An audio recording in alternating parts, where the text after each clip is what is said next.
पहलगाम हल्ल्यानंतर आठवड्याभरातच मराठी अभिनेते अतुल कुलकर्णी हे काश्मीरमध्ये पोहोचलेत।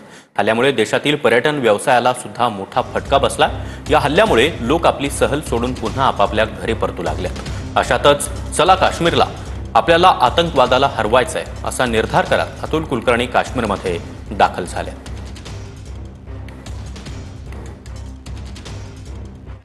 आमचं काश्मीर आहे, आमचा देश आहे। तुम्ही आम्हाला धमक्या देऊ नकात, आम्ही येणार। हा जर संदेश मोठ्या संख्येने दिला इथे, आपल्याला सगळ्यांना माहिती आहे की गेली 2-3 वर्ष रेकॉर्ड ब्रेक जवळजवळ टुरिझम इथे होतोय, वाढतोय। मी आल्यापासून खूप लोकांशी इथल्या बोलतोय, लोकल लोकांशी। ही समस्या ही जर मिटवायची असेल तर माणसांनी एकत्र येणं फार गरजेचं असतं। त्यामुळे पैशांच्याही पलीकडे हे खूप महत्त्वाचं आहे।